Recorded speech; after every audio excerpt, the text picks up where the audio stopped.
तो यार हमारी एपिसोड की शुरुआत वहीं से होती है जहां पर हम देख पाते हैं कैसे जोशुआ अकेले पूरे की पूरे रॉयल नाइट पे तो भारी पड़ता ही है, लेकिन साथ ही साथ फिफ्थ ड्यूक और काउंट एरी भी उसका कुछ बिगाड़ नहीं पाते हैं और यहाँ तक इसी तरह वो फ्रंट गेट से यहाँ से निकल भी जाता है। अब इसके कुछ समय के बाद कहानी पैलेस के मेडिकल रूम पे जाती है जहां पर फाइनली कमांडर रोड को होश आ ही जाती है। बिल्कुल उसकी बगल में बैठा होता है वहां पर कोई और नहीं बल्कि फर्स्ट प्रिंस। कमांडर रोड उससे माफी मांगते हुए कहते भी हैं, योर हाइनेस मैंने आपको डिसअपॉइंट किया, मैं वहां पर जरा भी काम नहीं आ सका और मेरी आंखों के सामने क्या से क्या हो गया और आखिर पता नहीं ये सब कुछ उस हिडन बेसमेंट में कब से चल रहा था हमारे नाक के नीचे से। मुझे ये बोलते हुए भी काफी ज्यादा शर्म आ रही है कि मैं एवोलोन के रॉयल नाइट का हेड था। हेड होने के बावजूद भी मुझे ये सब कुछ नहीं पता था। फर्स्ट प्रिंस आगे से बोलता है, फिक्र मत कीजिए, इस बारे में यहाँ तक हमें भी कुछ नहीं पता था, किसी को भी इस बारे में कुछ नहीं पता था। फिलहाल आप इन चीजों से अपना दिमाग हटा के और अपने रेस्ट पर फोकस करें। अब यहाँ पर फर्स्ट प्रिंस यहाँ से जैसे जैसे करके जाने ही लगता है तो पीछे से बेलबॉन्ग उससे पूछता है कि योर हाइनेस क्या मैं जान सकता हूँ कि जोशुआ और बाकी सभी के साथ क्या हुआ।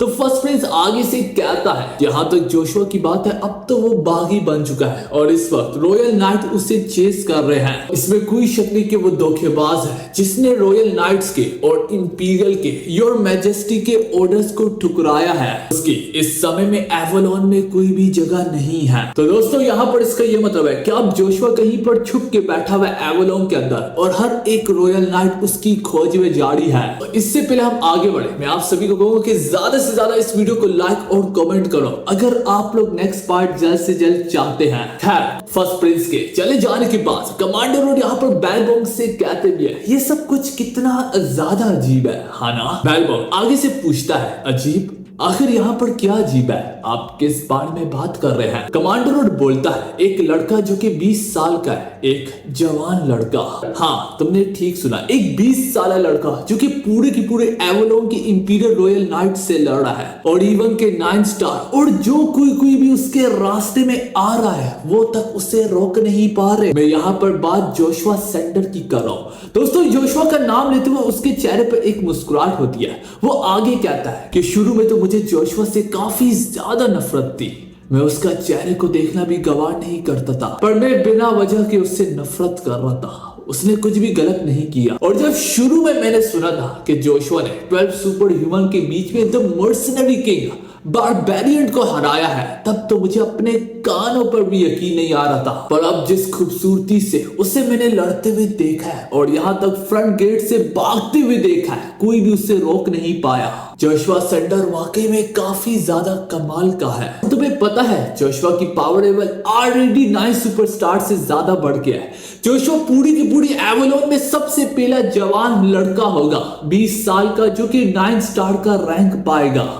दोस्तों यहाँ पर कमांडर रोड क्लियरली बता रहे कि Joshua one of the 9 star के रैंक को डिजर्व करता है और यही चीज जोशुआ को इतनी ज्यादा खास बनाती है। दोस्तों मैं आप सभी को बताता चलूं ये सीजन 1 की लास्ट एपिसोड है, इसके बाद हम जोशुआ सेंडर का सीजन 2 स्टार्ट करेंगे, जिस वजह से आप लोग जितने ज्यादा लाइक और कमेंट कर सकते हैं कर दे, क्या पता मैं नेक्स्ट वीडियो काफी ज्यादा लंबी ले आऊं। दोस्तों हमारा चैनल डेड होने की कगार पर है और अगर आप लोग चाहते हैं कि मैं जोशुआ जल्द से जल्द लाऊं तो मैं आप सभी को बताता चलूं इसके लिए जरूरी है कि मैं एक न्यू सीरीज को स्टार्ट करूं। तो जब भी मैं न्यू सीरीज को स्टार्ट करूंगा आप लोगों ने बढ़ बढ़ के उस पे प्यार दिखाना है। मुझे सब लाइक आपके नहीं चाहिए उस वीडियो पे, मैं चाहता हूं कि आप उस वीडियो को आखिर तक देखिएगा ताकि मुझे उससे वॉच टाइम मिले, क्योंकि अगर आप लोग चाहते हैं कि नेक्स्ट जोशुआ आती रहे तो इसके लिए मुझे न्यू सीरीज पर भी सपोर्ट जरूरी है, वरना हमारा चैनल डेड हो जाएगा। अदरवाइज मुझे जोशुआ को भी छोड़ना पड़ेगा। आप लोग मेरी सिचुएशन को समझ पा रहे होंगे, इस वजह से काफी ज्यादा इंपॉर्टेंट है मेरे लिए और आपके लिए। खैर यार यहाँ पर कमांडर रोड मुस्कुराते हुए कहता है, इंडीड जोशुआ ने काफी ज्यादा इंप्रेस किया है लोगों को, वो लोगों को मोटिवेट कर रहा है, कोई भी उससे मिलता है वो भी जोशुआ की तरह बनना चाहता है, जोशुआ की तरह मेहनत करना चाहता है। और अगर सच कहूं तो ये एम्पायर हमारी काफी ज्यादा लकी है कि इसमें काफी तरह तरह के टैलेंट्स अब जन्म ले रहे हैं और तुम्हें पता है कि उन्हीं न्यू टैलेंट में से एक टैलेंट तुम भी हो, बेलबॉन्ग। बेलबॉन्ग आगे कहता है, पर अब तो जोशुआ सेंडर को निकाला जा रहा है। पर इससे पहले वो इस जुमले को कंप्लीट भी कर पाता। कमांडर रोड कहता है, इसलिए तो मैं अब तुम्हें कमांडर बना रहा हूँ। हाँ, इस पूरे रॉयल नाइट का कमांडर अब मैं तुम्हें बनाता हूँ। वक्त आ गया है कि मैं अब पीछे हट जाऊं, रिटायरमेंट ले लूं और न्यू स्टार्स को आगे आने दूं। हाँ, तुम्हें इस चीज को समझना चाहिए। जोशुआ को निकाला जा रहा है और इस सब चीजों की जिम्मेदारी मैं अपने सर पे लेता हूँ। मैं तो कहता हूँ बेलबॉन्ग, तुम कमांडर बनो और हम लोग मिलकर इस पूरी की पूरी सिचुएशन को ठीक करते हैं। बेलबॉन्ग गुस्सा हो जाता है कि आपका इससे क्या मतलब है कि आप पीछे हट रहे हैं। तो वो बोलता है कि जैसे कि मैंने कहा है कि इस वक्त एवलॉन एम्पायर को एक न्यू कमांडर की जरूरत है और वो तुम बनोगे। उसकी ये सारी की सारी बातें बेलबॉन्ग सुन रहा होता है, पर बेलबॉन्ग को पता है कि वो कमांडर रोड की तरह ताकतवर तो है ही नहीं कि वो नेक्स्ट कमांडर बन पाए। तो आगे से यहाँ तक कमांडर रोड भी बोलता है, मुझे समझ में आ रही है तुम यही सोचोगे कि तुम मेरे जैसे नहीं हो, और मैं तुम्हें इसके लिए ब्लेम भी नहीं करता कि अगर यहाँ पर तुम इस ड्यूटी से पीछे हटना चाहो। सबसे बढ़ के मुझे सबसे ज्यादा बेहतर पता है कि तुम इसके लिए तैयार नहीं हो। हर चीज का एक वक्त होता है और वक्त जब आता है तो लोगों को तैयार होना पड़ता है। देख पाते हैं ये सारी की सारी बातें बेलबॉन्ग सुन रहा होता है। उसके दिमाग में इस समय में काफी कुछ चल रहा होता है और सबसे बढ़कर उसके दिमाग में जोशुआ की बातें चल रही होती है। वो बताता है कि गलाहट तुम्हें आगे नहीं आने दे रहा, वरना टैलेंट तो तुम्हारे पास बढ़ बढ़ कर है। तुम्हें किसी चीज के लिए मोटिवेशन चाहिए तो दिमाग में ये गोल सेट कर दो कि तुम्हें हेड ऑफ कमांडर बनना है। शायद से ये गोल तुम्हें मोटिवेट करे कि तुम आगे बढ़ पाओ। ये सब सुन के हम देख पाते हैं बेलबॉन्ग की आंखों में एक चमक सी उठती है और वो कहता है कि मैं तैयार हूं कमांडर रोड। तो ये सब कुछ काफी बहादुरी से कहता है, इसके लिए काफी जिगरा चाहिए होता है दोस्तों। वो कहता है कि मैं ये सारा का सारा बर्डन अपने सर पे लेने के लिए तैयार हूं। अब दोस्तों कहानी पलट के एम्पर मार्कस पे जाती है। हम उसके चेहरे को काफी ज्यादा सीरियस लुक पर देख पाते हैं। वहीं पर हम फिफ्थ ड्यूक ट्रेवलिंग को भी देखते हैं जो कि उसी तरह काफी ज्यादा सीरियस होता है और सबसे बढ़कर उनके आगे खड़ा होता है कोई और नहीं बल्कि ड्यूक एग्नेस, क्योंकि इससे भी कई गुना ज्यादा गुस्से से उनको घूर रहा होता है। हम देख पाते हैं यहाँ पर ड्यूक एग्नेस ने जानबूझकर अपने आप को एम्पर मार्कस के हवाले कर दिया होता है। अब यहाँ पर एम्पर मार्कस ड्यूक एग्नेस से पूछता है, मुझे ये नहीं समझ में आ रही कि अचानक से तुम्हें अपने बेटे के लिए प्यार कहां से पैदा हो गया तुम्हारे दिल में। तुम आज तक उसे ठुकराते आए हो। क्या तुम ये जानते हो कि तुम्हारी वजह से हमें कितनी ज्यादा दिक्कत का सामना करना पड़ रहा है? तुमने आज तक कभी भी ऐसा नहीं किया, और चाहे भले ही बात तुम्हारे बेटे की क्यों ना हो, तुम्हारा बेटा पहले भी ऐसी सिचुएशन में काफी बार आया है लेकिन तुमने कभी भी उसका साथ नहीं दिया।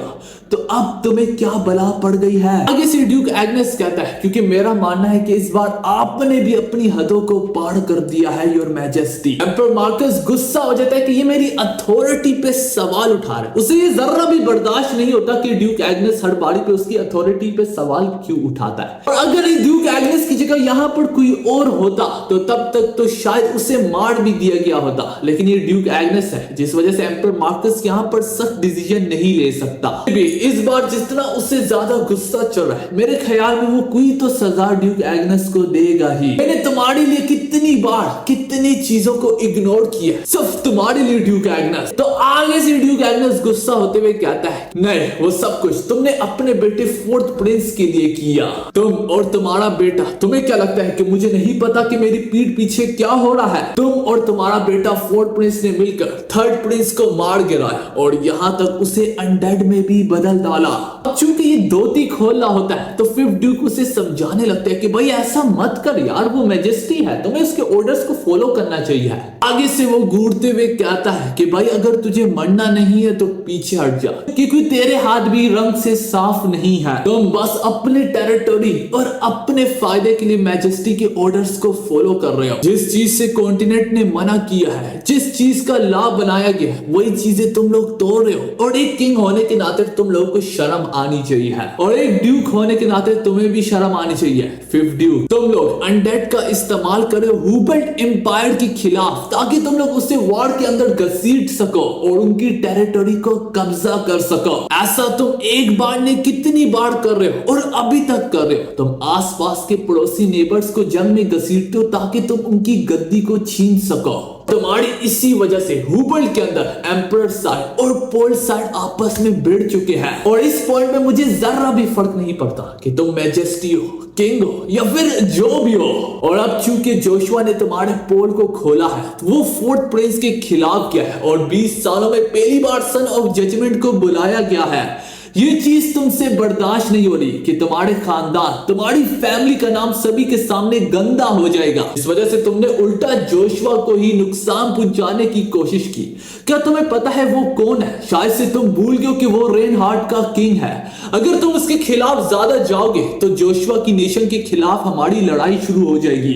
तो दोस्तों, अब कहीं जाकर ड्यूक एग्नेस ने ढंग की बात की। वह एम्परर को बता रहा है कि वो भी तुम्हारी तरह एक एम्परर है। चाहे भले ही तुम्हारी तरह बड़ी किंगडम तो नहीं है उसकी, लेकिन अगर तुम उसके खिलाफ बार बार जाओगे तो जंग शुरू हो जाएगी, लड़ाई शुरू हो जाएगी। और एम्परर तो यही चाहता है कि वो हर एक नेशन के साथ लड़ाई लड़े और उसकी जगह को अपने कब्जा कर ले।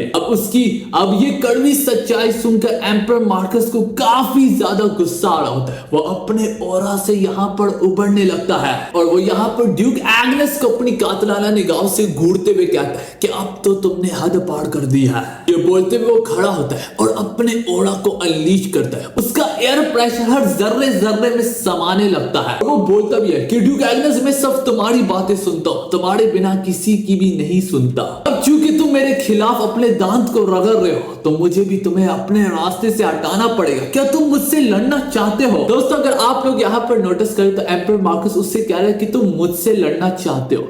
यहाँ पर एम्परर मार्कस अभी भी सेफ खेल रहा है, वरना चाहे तो वो ऑर्डर दे दे कि एम्परर मार्कस को मार गिराओ, पर वो ऑर्डर नहीं दे सकता क्योंकि ड्यूक एग्नेस काफी ज्यादा खतरनाक आदमी है और ये बात वो जानता है। क्योंकि ड्यूक एग्नेस उसकी इतनी ज्यादा खिलाफ वर्जी कर रहा है, ये एम्परर मार्कस की ईगो के खिलाफ है, तो एटलीस्ट वो इतना तो करेगा कि वो उससे बोलेगा कि मुझसे लड़ना चाहते हो। आप लोगों को इस पॉइंट को समझना होगा, वो डायरेक्टली ऑर्डर नहीं दे सकता। रादर वो कह रहा है कि मुझसे 1v1 फाइट लड़ना चाहते हो, जो कि यहाँ पर सबसे सेफेस्ट ऑप्शन है एम्परर मार्कस के लिए। और यहाँ पर एम्परर मार्कस उससे वार्न करता है कि मेरे खिलाफ लड़ने से तुम अपने फैमिली नेम को मिट्टी में मिला रहे हो। मैं जानता हूं कि तुम ऐसा कभी भी नहीं करना चाहोगे। तुमने पॉलिटिक्स पावर पाने के लिए कितना कुछ किया है। दोस्तों, इससे पहले हम आगे बढ़े, मैं आप सभी को फिर से याद दिलाना चाहूंगा। दोस्तों, हमारा चैनल डेड होने के कगार पर आ चुका है।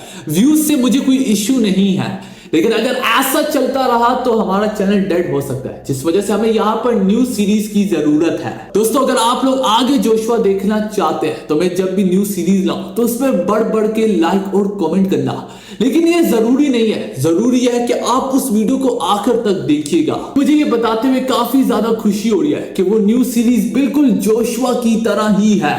खैर दोस्तों, दूसरी तरफ हम देख पाते हैं कि ऐश की मुलाकात यहाँ पर ब्लैक ड्रैगन से होती है। ब्लैक ड्रैगन अपनी ह्यूमन फॉर्म में होता है और वो कहता है कि तैयार हो जाओ, बहुत जल्द जंग शुरू होने वाली है।